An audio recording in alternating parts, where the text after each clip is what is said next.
தலைவன் இறங்கி சரிதம் எழுதவே அப்படிங்கிற ஒரு வார்த்தையோட கூலி படத்தோட ட்ரெய்லர் 3 நிமிஷம் ட்ரெய்லர் முடியுது. அரங்க மதிர விசில் பறக்கவே. இந்த படத்தோட ட்ரெய்லர் என்னமோ 3 நிமிஷம் தான். ஆனால் இந்த ட்ரெய்லர் ஓப்பனிங் பார்த்தீங்க அப்படின்னா ஒரு டார்க்கான ஹம் சவுண்டில் அப்படியே ஆரம்பிக்குது. ஆரம்பித்து இந்த 3 நிமிஷம் ட்ரெய்லரில் அதாவது தலைவர் ஃபேன்ஸ் எல்லாம் வந்து எதுக்காக வெயிட் பண்ணாங்க அப்படின்னா அந்த தலைவரோட தரிசனம் இந்த ட்ரெய்லரில் எப்படி இருக்குன்னு பார்க்குறது தான் வெயிட் பண்ணாங்க. ஆனால் நான் விக்ரம் மாதிரி தாண்டா இதில் பண்ணுவேன்னு சொல்லிட்டு 1 நிமிஷம் 7வது செகண்டில் தான் தலைவரை காட்டுறார் லோகேஷ் கனகராஜ். ஆனால் அந்த 1 நிமிஷம் 7 செகண்ட் வரைக்குமே நிறையா சீன்ஸை உள்ளே கொட்டி நிறையா கேரக்டர்ஸை உள்ளே இன்ட்ரோ பண்ணி நம்மளை அப்படியே உட்கார வச்சு எடுத்துகிட்டு போகிறாரு. இங்கே இருக்கிற 14,400 பேரில் எனக்கு தேவை அந்த ஒரு குழி, அந்த ஒத்த குழி.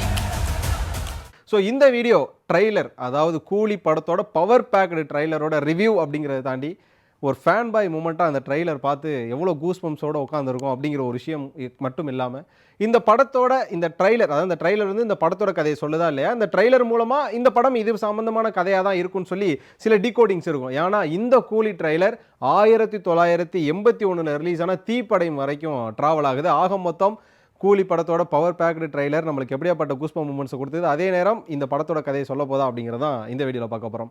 முதல்ல நான் சொன்ன மாதிரி தான் ஒரு டார்க் ஹம் சவுண்ட்லேருந்து ஆரம்பிக்குது இல்லையா, அந்த டார்க் ஹம் சவுண்ட்லேருந்து ஆரம்பிக்கிறதுலேருந்து இந்த கேரக்டர் இன்ட்ரோ அப்படின்றத லோகேஷ் கனகராஜ் ரொம்ப பவர் பேக்டாக இறக்கியிருக்காரு.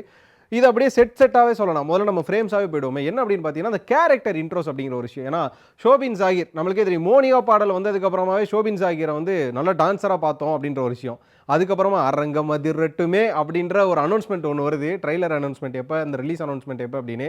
அதில் வந்து இந்த கிங் பின் அப்படின்ற ஒரு கண்டெய்னர் பின்னாடி அப்படியே ஒரு மைக் வச்சுட்டு அப்படியே போயிட்டார், ஸ்பீக்கர் வச்சு போயிட்டு இருப்பார். அப்போ கிங் பின் அப்படின்ற ஒரு கண்டெய்னரில் பேர் தெரியும். ஸோ அந்த ட்ரெய்லர் ஓப்பனே பார்த்தீங்கன்னா அந்த கிங் பின் அப்படிங்கிற பேர் தான். அந்த ஃபஸ்ட்டு ஷாட்லேயே நம்ம ஜூம் பண்ணி பார்த்தோன்னா ஒரு ஹோட்டல், ஒரு ரெசார்ட், அப்படி இல்லைனா ஒரு கேங், ஒரு ஸ்பாட் ஒன்று இருக்கும், அதில் கிங் பின் அப்படிங்கிற ஒரு பேர் இருக்கும். அதுக்கப்புறமா அந்த கிங் பின்ற பேருக்கு மேலே தான் பார்த்தீங்க அப்படின்னா நம்ம ஷோபின் ஜாகிர் நிற்பார். ஆக மொத்தம் அந்த துறைமுகத்தோட கேப்டனாக இருக்கக்கூடிய ஒரு நபர் ஷோபின் ஜாகிர் இல்லையா. ஸோ அவரோட கேரக்டர் அப்படியே இன்ட்ரோ ஆகுது. அவனுக்கு உள்ளுக்குள்ளே வேறு ஏதோ ஒன்று பெருசாக பண்ணுறானுங்க சார். ஒரு பக்கம் ஷோபின் ஜாகிரை பார்த்துட்டு அப்படியே அந்த ஒரு எனர்ஜெட்டிக் மூமெண்ட்டில் இருக்கும்போதே பார்த்தீங்க அப்படின்னா நாகார்ஜுனாவை காட்டுறாங்க. அதுவும் நாகார்ஜுனா ஃப்ரேம்லாம் பார்த்தீங்க அப்படின்னா கையில் ஒரு சுத்தியில் வச்சுட்டு கிளாஸ் ஃபுல்லாமே பயங்கர பிளட்டு. ஏன்னா லோகேஷ் சாரோட படம்னாலே நமக்கு தெரியும் ரத்தம் இல்லாமல் இருக்காது. இப்போ தானே இப்போ உனக்கு குபேரால பார்த்தேன், ரொம்ப பாசக்கார அண்ணனாக இருந்தியப்பா அப்படின்னா அதெல்லாம் அந்த படம், இது லோகேஷ் படம்னு சொல்லிட்டு அப்படி ஒரு பவராக நின்றுட்டு இருக்காரு. சரி, அந்த நாகார்ஜுனாவை ரசிச்சுட்டு இருக்கும்போதே உபேந்திரா வந்துடுறாருப்பா. உபேந்திரா இவங்கள மாதிரி ஒரு கோட் சூட் போட்ட வில்லனா அப்படின்லாம் கேட்டிங்கன்னா அதெல்லாம் கிடையாது. நானும் ஹார்பரில் ஒரு கூலி அப்படின்ற மாதிரி ஒரு கூலி லுக்கில் அவர் ஒரு பக்கம் வர்றாரு. சரி, இவரை ரசிச்சுட்டு இருக்கும்போது பார்த்தீங்கன்னா அதாவது படத்தோட டீம் அனௌன்ஸ்மெண்ட்டில் கடைசியாக அமீர் கான் எப்படி வந்து ஒரு பக்கம் வந்து நமக்கு எனர்ஜி கொடுத்தாரோ, இந்த ட்ரெய்லரில் அமீர் கானோட என்ட்ரி, அமீர் கானுக்கான சீக்வன்ஸுங்கிறது ஒரு பவராக தான் இருக்குது. ஒரு பிளாக் கலர் பனியன் போட்டு உடம்பெல்லாம் டேட்டு அடிச்சுட்டு 2 கன் எடுத்து ஜிடிஏல பார்த்த கன்று அதெல்லாம் டப்பட்டப்பட்டமன்னு சுட்டுட்டு இருக்கிறாரு. அவரோட கெட்டப்பு, அவர் நிற்கிற ஒரு விதம், இதுக்கு பின்னாடி அனிருத் ஒரு மியூசிக்கை போட்டு அப்படியே லாண்டு வச்சிருக்காரு பாருங்க. என்னையா ட்ரெய்லர் இதை உட்காந்தா இவ்வளோ நாள் கட் பண்ணி எங்களுக்காக வந்து இப்படி கொடுக்குற வெயிட் பண்ணிக்கலாம் அப்படின்ற மாதிரி ஒரு பவரான ட்ரெய்லர். எனக்கு என்னமோ இந்த நெட்வொர்க்கால் மட்டும் அவனுங்க பெரிய ஆளான மாதிரி தெரியல. சரி, இது ஒரு பக்கம் அப்படின்னு பார்த்தீங்கன்னா இந்த 1 நிமிஷம் 57 செகண்ட் வரை வந்து டைலாக்ஸ் எல்லாம் இருக்குது பார்த்தீங்களா, அதுதாங்க வெயிட். இதில் ஒரு 57 செகண்ட் வரை நம்ம விட்டுறோம். ஏன்னா 57 செகண்டில் ரஜினி சாருக்கான இன்ட்ரோவை சத்யராஜ் வாய்ஸில் கொடுத்துருப்பாங்க. ஆனால் அதுக்கு முன்னாடி வர டைலாக்ஸ்லாம் இருக்குல்ல, ஒரு பக்கம் வந்து நம்ம இந்த உலகத்தில் பிறக்கும் போதே நம்மளோட சாவி இவன் கையில் தான் எழுதியிருக்கதே ஒரு தனி கிக்கில்லை அப்படின்ற ஒரு வார்த்தையாக இருக்கட்டும், இங்கே ஒருத்தர் ட்ரேஸே பண்ண முடியாமல் தூக்குறதெல்லாம் வந்து கேன் பிலீவ் அப்படிங்கிற ஒரு வார்த்தையாக இருக்கட்டும், அதுக்கான ஃப்ரேம்ஸாக இருக்கட்டும். அதுக்கப்புறம் தான் நீங்கள் பார்த்ததெல்லாம் வேறையா, இங்கே ஒரு வில்லனை இறக்குறையான்னு சொல்லிட்டு ஒரு வில்லனை இறக்குறாங்க. அது யார் அப்படின்னா நம்ம டைரக்டர் தமிழ் டானாக்காரன் அப்படிங்கிற படத்தை இயக்குனவர். அதை தாண்டி அசுரன் படம் மூலமாக ரொம்ப ஃபேமஸ், நம்ம எல்லாருக்குமே தெரியும்ல. அவர் ஒரு ஃப்ரேமில் வராருங்கடா, ஊசியை போட்டு ட்ரில்லை போட்டு உள்ளே வெடியை இறக்குங்கடா, அப்படியே பற்ற வச்சா பதறி அப்படி எல்லாமே செதறணும் அப்படிங்கிற மாதிரியான ஒரு விஷயம். அதாவது ஒரு மேன்ஷனில் பாம் வச்சு பிளாஸ்ட் பண்ணக்கூடிய சீனுக்கான ஒரு ஓப்பனாக ஒரு பக்கம் தமிழ் கொடுத்துருப்பார். இப்படியா வந்து ஒரு 57 செகண்ட் வரையும் இருக்குது. 57 செகண்டில் ஒரு லாஃபிங்கோட ஒரு வாய்ஸ் சிரிச்சுக்கிட்டே வந்து சத்யராஜ் சொல்லுவார், 30 வருஷமாக ஒருத்தனை ஆஃப்லைனில் வச்சுருக்கேன், அவனை திரும்ப ஆன்லைனில் வர வச்சுருக்கேன், தாங்க மாட்டீங்க அப்படின்னுவார். அப்படியே பார்த்தீங்கன்னா 58வது செகண்டில் தலைவரோட வைடு ஃப்ரேம் ஒன்று, வெறும் ஷேடோ மட்டும் தெரியும். அதுக்கப்புறம் பார்த்தீங்கன்னா அப்படியே தலைவரோட ஒரு இன்ட்ரோ, அந்த ஐஸு, அந்த கண்ணு, அந்த ஸ்வாடு இதெல்லாம் தெரியும். அதுக்கப்புறம் பார்த்தீங்கன்னா அப்படியே ரஜினி இன்ட்ரோ வருது 1 நிமிஷம் 7வது second. Aranga மதிர whistle பறக்கவே. I am பிளிஸ்ஃபுல்ப்பா அப்படிங்கிற மாதிரி நானும் ஒரு பியூர் தலைவர் ஃபேன்ஸ் எல்லாம் இருப்பாங்க தெரியுமா, நேரம் அரங்கத்தை அதில் விட்டுக்கிருப்பாங்க. அரங்கம் அதிரட்டுமேன்ற மாதிரி ஆடியோ லான்ச் நடக்கிற இடத்துல நேரம் தெரிக்க விட்டுக்கிருப்பாங்க. ஒரு பக்கம் வேட்டையன், லால் சலாம் மாதிரி விமர்சனங்களுக்கான படமும் விமர்சனங்களுக்கான ட்ரெய்லரும் பார்த்த ரசிகர்களுக்கு இப்போ வந்து பேசுங்கடா, இனிமேல் நீங்கள் காலிடா அப்படின்ற மாதிரியான ஒரு மூமெண்ட்லாம் தான் இருக்காங்க. ஏன்னா ஆல்ரெடி ஜெயிலர் 2லயே அவங்க ரொம்ப சந்தோஷமாக இருக்காங்கன்றது தெரியும். அதை தாண்டி இப்போ வரப்போகிறோம்டா 14ஆம் தேதி இன்னும் எங்களுக்கு சம்பவம் இருக்குடா, எண்ணி 12 நாள்டா நாங்கள் வந்துடுவோம்டான்ற மாதிரி ஒரு எனர்ஜி கொடுக்கக்கூடிய ட்ரைலராக கொடுத்துட்டாரு. சரி ஓகே, இந்த ஒரு நிமிஷம் 7 செகண்டுக்கு அப்புறம் ஒன்று ட்ராவல் ஆகுது பார்த்தீங்களா, அங்கே தாங்க. ஏன்னா தலைவர் அதுக்கப்புறம் வர சண்டையாக இருக்கட்டும், அதுக்கப்புறம் பேசுகிற டைலாக்ஸாக இருக்கட்டும், ஸ்ருதிஹாசன் சொல்லுவாங்க நீங்கள் தனியாக வளர்ந்துட்டீங்க, எங்களுக்கு அவர் அப்பா மாதிரி அப்படின்னு. அதுக்கு ஒன்று அவர் சிரிச்சிட்டு சூப்பரு, உனக்கு அவர் அப்பா ஆனால் எனக்கு அவன் நண்பனால நம்ம எங்கே கனெக்ட் ஆகும், அப்படியே தளபதி கனெக்ட் ஆகும். அதை தாண்டி இதில் தலைவரோட பேர் என்ன அப்படின்னு பார்த்தீங்கன்னா தேவா. லோகேஷ் ஒரு இன்டர்வியூவில் சொல்லியிருப்பார், இந்த படம் பார்த்ததுக்கப்புறம் திரும்ப எனக்கு தளபதி படம் பார்த்த மாதிரி ஒரு ஃபீல் இருக்குது அப்படின்னு. ஆக மொத்தம் இந்த படம் வந்து தலைவரோட ஸ்டண்ட்டுகளுக்கும் அடிதடிகளுக்கும் வெட்டு குத்துக்கும் அவரோட ஆக்ஷனுக்கும் கொஞ்சம் கூட குறைய இல்லாத படம் அப்படின்றத அப்படியே ட்ரைலரில் ஹிண்ட் கொடுத்து எடுத்துகிட்டு போயிட்டே இருக்காங்க. சூப்பர். அவன் உங்களுக்கு அப்பாவா இருக்கலாம், ஆனா அவன் எனக்கு நண்பன். டீசரோட ஓப்பனிங் ஷாட்டில் ஒரு கண்டெய்னரை திறப்பாங்களே, அந்த கண்டெய்னருக்குள்ளே யாரை தேடுறாங்க, ஒருவேளை ஸ்ருதிஹாசனுக்கு அவர் எங்கே உதவி பண்ணுறாரு அப்படிங்கிற மாதிரியான விஷயங்கள்லாம் போயிட்டே இருக்கும்போது திரும்ப அப்படியே ஃப்ரேம்ஸ் டைலாக்ஸ்லாம் கொஞ்சம் கொஞ்சமாக நகர்ந்துட்டே இருக்கும்போது பார்த்தீங்கன்னா அந்த ட்ரைலர் ஒரு வழியாக முடிவுக்கு வருது. நடுவில் தலைவர் போட்டு ஒரு பக்கம் எல்லாரும் அடிச்சு வெளுத்துட்டு இருக்காரு, நாகார்ஜுனா வெளுத்துட்டு இருக்காரு, சோபின் சாயர் ஒரு பக்கம் வெளுத்துட்டு இருக்காரு, கடைசியாக பார்த்து சத்யராஜும் வெளுத்துட்டு இருக்காரு, எல்லாம் ஆளாளுக்கு போட்டு அடிக்கிறாங்க, உபேந்திராவும் போட்டு அடிக்கிறார்.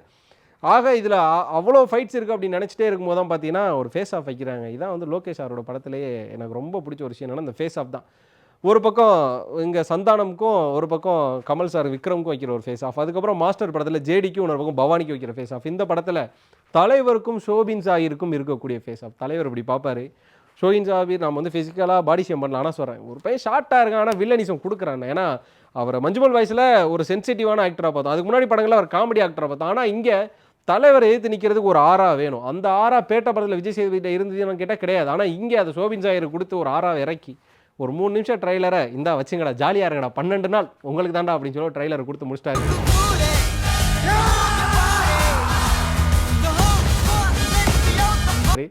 கிளைமேக்ஸில் ஒரு டைலாக் ஒன்று வருதுங்க, இந்த தேவா பற்றி தெரிஞ்சுமே நீ விளையாடி இருக்க அப்படின்னு. இதை சொல்லும்போது ஒரு நெகட்டிவ் ஒரு இமேஜ் ஒன்று காட்டுறாங்க.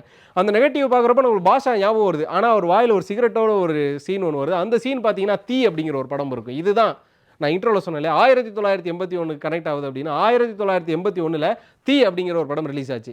அந்த படத்தில் நம்ம தலைவர் பார்த்தீங்க அப்படின்னா ஹார்பரில் இருக்கக்கூடிய ஒரு லோட்மேன் தான் ஒரு ப்ளூ கலர் யூனிஃபார்ம் போட்டிருப்பார். இந்த ப்ளூ கலர் யூனிஃபார்மை கூலி படத்தில் உபேந்திரா போட்டிருப்பார், இந்த ட்ரைலரில் உபேந்திரா போட்டிருப்பார். அப்படின்ற பட்சத்தில் அந்த 1981 இருந்த கூலி அதோட கதை என்ன அப்படின்னு பார்த்தீங்கன்னா ஹார்பரில் கூலியாக இருக்கக்கூடிய ரஜினி சார் ஒரு பக்கம், அவருக்கு தம்பியாக இருக்கக்கூடிய போலீஸார் இருப்பார். அப்போ இதில் என்ன நடக்கும்னா அந்த ஹார்பரில் இருக்கக்கூடிய ட்ரக் கார்டல் அந்த ஸ்மக்லிங்க்கு தலைவர் உடன் போவார். அதுதான் அந்த படத்தோட மையக்கருத்தாக இருக்கும். அப்போ 1981 ஆரம்பித்து அங்கே ஒரு இன்சிடென்ட் நடந்துட்டு அதுக்கப்புறம் 30 வருஷமாக வந்து தலைவர் சைலண்டாக ஒரு ஆஃப்லைன் மோடில் இருந்திருக்காரு. இங்கே நடக்கிற ஏதோ ஒரு விஷயத்துக்காக திரும்ப ஒரு ரீஎன்ட்ரி கொடுத்து அந்த டீமை பிளாஸ்ட் பண்ணுறதான் கதை அப்படிங்கிற ஒரு விஷயம் இருக்குது. அதை டீகோடிங் செக்ஷனில் பார்ப்போம். ஆக மொத்தம் நம்ம ட்ரைலர் பார்த்துட்டோம், எனர்ஜியாக இருந்துச்சு. ஒரு பக்கம் இவங்க தான் கூஸ் பம்ப்ஸை கொடுக்குறாங்க, லோகேஷ் தான் கொடுக்குறாங்க, பார்த்தா அனிருத் நானும் கொடுப்பேன்டா அப்படின்னு சொல்லிட்டு ஏதோ பேசுகிறாருங்க, ஏதோ பாடுறாருங்க, அரைமா கொள்ளைமான்லான்றாரு. அதை கேட்குறப்ப பக்கத்தில் இருக்கிற அரையலாமான்லாம் தோணுது. அப்படி ஒரு நல்ல ஒரு ஜாலியான ஒரு ஃபீல்னு வச்சுக்கோங்களேன். ஜாலியெல்லாம் இல்லை, ஒரு நல்ல ஒரு ஆக்ஷன் பார்த்தேன். ஒரு கூஸ்பம் மூமெண்ட்ஸில் 3 நிமிஷம் ட்ரைலர் பார்த்துட்டு அப்படியே ஒரு பக்கம் முட்டமா சரி அதை எல்லாம் என்ஜாய் பண்ணுங்க. இப்போ டீகோடிங் அப்படிங்கிற ஒரு செக்ஷனுக்கு வரும். என்ன அப்படின்னு பார்த்தீங்கன்னா இந்த படத்தோட கதை இதுவாக தான் இருக்கும் அப்படிங்கிற நம்மளுக்கு ஒரு சில தாட்ஸ் அந்த ஒரு சில ஹிண்ட்ஸ் எல்லாம் இருக்கும். அது மூலமாக வச்சு பார்க்குறப்போ ஸ்டார்டிங் ஃப்ரேமே பார்த்துருப்போம், கிங்பின் அப்படிங்கிற ஒரு வார்த்தை. அதே நேரம் பார்த்தீங்கன்னா கண்டெய்னர் திறக்கிற ஒரு ஷாட், அங்கே ஸ்ருதிஹாசன் நிற்பாங்க. ஸ்ருதிஹாசனுக்கும் ரஜினிக்கும் இங்கே என்ன மாதிரியான விஷயங்கள் இருக்குது. அதே நேரம் இதில் வர ஃப்ரேம் கன்வேயிங் அப்படிங்கிற ஒரு விஷயம். இதில் பார்த்தீங்கன்னா ஒரு ஒயர்லாம் பொருத்தப்பட்ட ஒரு எலக்ட்ரிக் சேரை காட்டுவாங்க, அதாவது கரண்ட் வச்சிருவோனே அப்படின்னு சொல்லுவோம். நம்ம நிறைய போலீஸ் படங்களை பார்த்துருவோம், காவல்துறை உட்கார வச்சு மண்டையில் கரண்ட் கொடுப்பாங்க. இதே பார்த்தீங்கன்னா நிறைய மென்டல் ஹாஸ்பிட்டல்ஸில் வந்து அவங்களுக்கு வந்து பழைய நினைவுகள் ஞாபகம் வர்றதுக்கும் அந்த மென்டலிசத்தை வந்து பாதுகாக்கிறதுக்கும் அதை என்ன பண்ணுவாங்கன்னா கரண்ட் ஷாக் மாதிரியான ஒரு ட்ரீட்மெண்ட் கொடுப்பாங்க. அந்த ஒரு சேர் இருக்கும். அதே நேரம் பார்த்தீங்க அப்படின்னா அந்த ட்ரைலரோட ஓப்பனிங்கில் ஒரு ஆளோட காலில் கஃப் போடுவாங்க, விலங்கு போடுவாங்க. அதே நேரம் பார்த்தீங்கன்னா சத்யராஜ் வந்து ஒரு ஒயரை வச்சு ரெண்டுக்கும் நடுவில் கரண்ட் பாஸ் ஆகிறத பார்ப்பாரு. அதுக்கப்புறம் பார்த்தீங்கன்னா அந்த கரண்ட்டை பவர் ஆன் பண்ணுறதை நம்ம பார்த்துருப்போம். அந்த லீவரை தள்ளி விடுவாங்களா, அந்த லீவர் தள்ளி விடுற மாதிரியான சீன்ஸை பார்த்துருப்போம். இது மட்டும் இல்லாமல் உள்ளே வந்து தேவா மேன்ஷன், அந்த மேன்ஷனை செதற வைக்கணும், உடைய வைக்கணும் அப்படிங்கிற மாதிரியான, அதாவது வெடிக்க வைக்கணுங்கிற மாதிரியான ஒரு பிளான். அங்கே ஸ்ருதிஹாசன் வந்து அழுகிறது. இதுக்கு நடுவில் பார்த்தீங்கன்னா சரி இது இவங்களுக்குள்ளே இருக்க எமோஷன்ஸில் எங்கே இந்த கேங்ஸ்டர்ஸ் வராங்க அப்படிங்கிற கதை இருக்குல்ல, இது மூலமாக ஒரு டீகோடிங் இருக்குது. என்ன அப்படின்னு பார்த்தீங்கன்னா ஒரு பக்கம் 1981 ஆரம்பித்து அப்போதுலேருந்து இப்போ இந்த ட்ரக் கார்ட்டல்லே இருக்கக்கூடிய கூலியாக இருக்கக்கூடிய ரஜினி ஒரு பக்கம் இதெல்லாம் வேணாம், நம்ம வந்து ஒரு சமயத்தில் தெரிஞ்சிடும், இல்லைனா கரெக்டான வாழ்க்கையை வாழ்ந்துடும் நினச்சிட்டு இருக்கப்போ உபேந்திரா அவர் கூலியாக தான் இருக்கார் அப்படின்ற நிலைமையில் அப்போ கிங்பினா யார் இருக்கானா ஷோபின் சாகர் இருக்கார். அதுக்கு முன்னாடி ஒரு டீம் இருந்திருக்கும். அவங்க என்ன பண்ணுறாங்கன்னா ஒருவேளை அமீர் கானை கூட இருந்திருக்காங்க. ஏன்னா அமீர் கான் ஒரு டீம் லீடு, ஒரு ஹெட் அப்படின்ற பொசிஷனில் இருக்காரு. ஆனால் அவரோட ஆரம்ப காலத்தில் அவர் கூட இங்கேருந்து ஸ்க்ராட்ச்லேருந்து ஆரம்பிச்சிருக்கலாம். அப்படின்றப்ப இவங்க ஒரு ஸ்மக்லிங் பண்ணுறாங்க. அதுக்கு எதிராக இருக்கக்கூடிய ரஜினி எல்லாருமே சேர்ந்து அடித்து அவரோட சுயநினைவை இறக்க வைக்கிறாங்க. அப்படி இல்லைனா தான் யாருங்கிறதே மறக்க வச்சு ஒரு பக்கம் உட்கார வச்சுறாங்க. அப்போ அவரோட பாலிய கால நண்பனாக இருக்கக்கூடிய சத்யராஜ் என்ன பண்ணுறாருன்னா, ஓகே நம்ம இனிமேல் தேவாவை பார்த்துக்கணும்னு சொல்லி தேவாவை ஒரு பக்கம் கேர் பண்ணி பார்க்க ஆரம்பிக்கிறார். அதே நேரம் அவருக்கு இந்த கரண்ட் ஷாக்குகள்லாம் கொடுத்து பழசு எப்படியா நினைவுக்கு வர வைக்கணும்னு சொல்லி கஷ்டப்பட்டுட்டு இருக்காரு. அப்போ தான் பார்த்தீங்கன்னா அவரோட பேரில் இருக்க தேவா மென்ஷன், ஒருவேளை அது வந்து ரஜினி சாரோட மென்ஷனாகவும் இருக்கலாம், ஆர்எல்ஸ் அதை சத்யராஜ் தன்னோட நண்பனுக்காக கொடுக்குற பேர்னால என் நண்பன் பேர் வச்சுக்கிறேன் தேவா மேன்ஷன் அப்படின்னு சொல்லி ஒரு உமன் ஹாஸ்டல் நடத்துறாரு. அப்போ சத்யராஜ் என்ன பண்ணுறாருன்னா, ஒரு பக்கம் இவரோட பழைய நினைவுகளை எடுத்துகிட்டு வர்றதுக்கு அந்த முயற்சிக்கு நடுவுலையே அங்கே உள்ள என்ன மாதிரியான ஸ்மக்லிங்ஸ் அண்ட் ட்ரக் கார்டல்ஸ் நடக்குது அப்படிங்கிற டீட்டெயில்ஸை ஒரு பக்கம் கேதர் பண்ணுறாரு. அதுக்கான ஃப்ரேம் உள்ள சத்யராஜ் ஒரு சைடு பேக் போட்டு அவங்களோட இடத்துல போய்ட்டு சண்டை போடுற மாதிரியான சீன்ஸஸ்லாம் இருக்கும். இது ஒரு கட்டத்தில் அங்கே இருக்கக்கூடிய வில்லன்ஸும் கேங்ஸ்டர்ஸும் கண்டுபிடிச்சி சத்யராஜை ஒன்று கிட்னாப் பண்ணணும், ஆர்எல்ஸ் தூக்கணும், ஆர்எல்ஸ் கொலை பண்ணணும். இந்த மூணில் ஏதோ ஒன்று நடக்கிறதுனால இங்கே ரஜினி சாரோட என்ட்ரி, அதாவது தலைவனோட தேவாவோட என்ட்ரி இருக்குது. தேவா திரும்ப எப்படி என்ட்ரி கொடுக்குறாரு. நாகார்ஜுனா சொல்வார்ல, 30 வருஷத்துக்கு முன்னாடி என்னையே பார்த்த மாதிரி இருக்கு. அப்போ 30 வருஷத்துக்கு முன்னாடி அவரோட வாழ்க்கை எப்படி இருந்தது, தேவான் தெரிஞ்சே என்னை பற்றி தெரிஞ்சே நீ விளாண்டுருக்கு அப்படின்னா அப்போ அவங்களுக்குள்ள வாழ்க்கை என்னவா இருந்தது அப்படிங்கிற ஒரு விஷயமும் உள்ளே வந்து அவர் சத்யராஜை காப்பாற்றினாரா இல்லையா. அவரோட டைலாக் சொன்னார், உனக்கு அப்பா எனக்கு நண்பன், அவரோட நண்பனை காப்பாற்றினாரா இல்லையா, அந்த டீம் எப்படி காலி பண்ணுறாரு, ஃப்ரம் கிங்பின்ல ஆரம்பிச்சு, அதாவது ஷோபின் சாயரோட ஃபேஸ் ஆஃப்ல ஆரம்பிச்சு ஒரு கட்டமாக ஒரு பக்கம் நாகார்ஜுனா, அதுக்கப்புறம் உபேந்திரா எப்படி வந்து அமீர் கான்ட்ட போகிறார் அப்படிங்கிற ஒரு கதையும், எப்படி இந்த ட்ரக் கார்ட்டல் அழிச்சு அவர் வந்து கொண்டு வராரு அப்படிங்கிறதான் அந்த படத்தோட கதையாக இருக்கும் அப்படிங்கிற ஒரு டீகோடிங் ஒரு நிமிஷம் இருக்குது. இவன் பெரிய அதிமேதாவி கண்டுபிடிச்சிட்டான் கதையை, யாரா நீ ஒருத்தன் புலம்பிக்கிட்டு இருக்கான்னு சொல்லலாம். ஆனால் மார்க் பண்ணி வச்சுக்கோங்க, இது இந்த படத்தில் ஒரு 40% இருக்கிறதுக்கான வாய்ப்புகள் கூட கண்டிப்பாக இருக்குது. ஏன்னா இதோட பார்ட் 2 எடுக்கலாமா நான் லோகேஷ் கேட்டானா, பட் அதெல்லாம் வேணாம் அப்படின்னு சொல்லி தலைவர் சொல்கிறார். அப்போ எல்லாத்தையுமே ஒரே படத்தில் வைக்கணுன்றதான் இவங்களோட இன்புட்டாக இருக்கும். சேம் டைம் ஃப்ரேம் கன்வேயிங் அப்படிங்கிற ஒரு விஷயம் என்ன அப்படின்னு பார்த்தீங்கன்னா, அமீர் கான் 2 கன்னை எடுத்து படப்படன்னு சுட்டுட்டே இருப்பார் 2 கண்ணில். அதுக்கு அடுத்தடுத்து ஃப்ரேம்ஸ் வரும். என்ன அப்படின்னு பார்த்தீங்கன்னா, தலைவர் நடந்து வரப்போ டைலாக் வரும் பார்த்தீங்களா, அந்த தேவா பற்றி தெரிஞ்சே நீ விளாண்டுருக்க அப்படின்னு ஒரு டைலாக் வரும். அந்த ஃப்ரேமு, அமீர் கானை வந்து கன் ஷாட் பண்ணுற ஃப்ரேமு, ஒரு ஹெலிகாப்டர் ஷாட் இருக்கும். அப்போ பார்த்தீங்கன்னா அங்கே ஒரு சபைப்பெட்டி இருக்கும். அந்த சபைப்பெட்டியில் யாரோட உடலோ உள்ள அடக்கம் இருக்கும். அப்போ இந்த கேங்கில் யாரோ ஒரு ஆள் கிறிஸ்துவத்தை சேர்ந்த ஒரு ஆளை தலைவர் போட்டு தள்ளிடுறாரு. அப்போ அதாவது எப்படி சொல்கிறது, எப்படி விக்ரம் படத்தில் ஒருத்தவங்க போட்டு தள்ளுவாங்க, அதே மாதிரி இதில் யாரோ போட்டு தள்ளதுனால அந்த ஆட்டோட பாடி அங்கே வைக்கிற நேரத்தில் தலைவரையும் ஸ்ருதிஹாசனையும் தூக்கிட்டு வந்துடுறாங்க. அப்போ தான் அமீர் கான் விசஸ் நம்ம தலைவர், ஒருவேளை அது கிளைமேக்ஸாக கூட இருக்கலாம், அப்படிப்பட்ட ஃபேஸ் ஆஃப் இருக்கலாம். சொல்லப்போனால் அந்த பாடி சத்யராஜ் சாரோட கூட இருக்கலாம். என்ன நடக்க போகுது அப்படிங்கிறத ஆகஸ்ட் 14ஆம் தேதி உங்களை மாதிரியே நானும் பார்க்குறதுக்கு ஆவலாக எதிர்பார்த்துட்டு இருக்கேன். நல்ல ஒரு ட்ரைலர் கொடுத்துட்டார். ஜெயிலர் 2 பார்த்த ஒரு அனௌன்ஸ்மெண்ட்டு, ஜெயிலரோட அனௌன்ஸ்மெண்ட்டு, ஜெயிலர் 1 ட்ரைலர், இது மாதிரி எல்லாத்தையும் தாண்டி தலைவரை இப்படி பார்க்க தான் எங்களுக்கு ஒரு மிகப்பெரிய சந்தோஷமாக இருக்குன்ற சந்தோஷம் ஒரு பக்கம். ஆனால் இதுக்கு சர்டிஃபிகேட் கொடுத்து இன்றைக்கி இருக்கிற நிறைய 2K கிட்ஸை பார்க்க விடாமல் பண்ணிட்டீங்களே பரட்டை அப்படிங்கிற மாதிரியான ஒரு விஷயமும் இருக்குது. இங்கே தான் லோகேஷ் கனகராஜோட இன்டெலிஜென்ஸை, அந்த சமாளிஃபிகேஷனை நம்ம பாராட்டி ஆகணும்னு சொல்லணும். ஏன்னா அவர் இந்த ஸ்கிரிப்ட் அப்ரோச் பண்ணுறப்பவே நான் கமல் சார் ஃபேன் அப்படின்னு சொல்லி தான் ஆரம்பித்தார் அப்படின்னு சொல்லி ரஜினி சார் சொல்லியிருப்பார். ஆனால் அதுதான் இருக்கிறதுலே ரொம்ப பிரச்சனையான ஒரு விஷயம். ஏன்னா கமல் சாருக்கு நம்ம விக்ரம் எப்படி கொடுத்தோமோ அதே அளவுக்கு கண்டிப்பாக கூலியை கொடுத்துடணும் அப்படிங்கிற ஒரு விஷயம் இருக்கும்.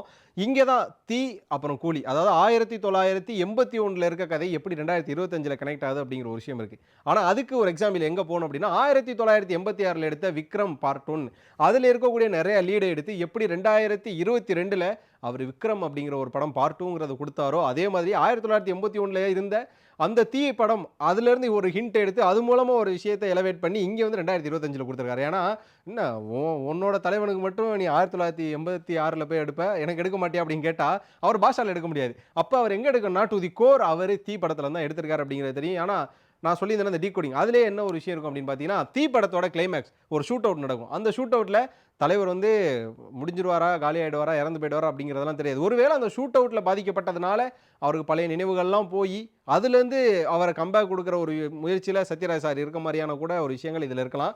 இந்த இடத்துல தான் நம்ம லோகேஷ் கனகராஜை பாராட்டி ஆகணும். உங்களுக்கு கூலி ட்ரெய்லர் என்ன மாதிரியான ஃபீல் கொடுத்தது மட்டும் இல்லாமல், நான் சொன்ன மாதிரி உங்களுக்கும் ஏதாவது டீகோடிங் தோணுச்சா, இல்லை நீங்கள் ஏதாவது ஒரு படத்தோட கனெக்ட் பண்ணி இது மாதிரியான விஷயங்கள்லாம் இருக்குன்னு சொன்னீங்களா, இல்லை நான் சொன்ன விஷயங்களை யாரெல்லாம் ட்ரெய்லரில் கவனிச்சு நீங்கள் இந்த ஃப்ரேம்லாம் பார்த்தீங்க அப்படின்றத கண்டிப்பாக கமெண்ட்டில் சொல்லுங்கள். இந்த வீடியோ பிடிச்சிருந்தா லைக் பண்ணுங்கள், ஷேர் பண்ணுங்கள், மறக்காம மாலை முரசு வைப்பை சப்ஸ்கிரைப் பண்ணிவிட்டு பக்கத்தில் இருக்க பெல் ஐக்கானை கிளிக் பண்ணிக்கோங்க.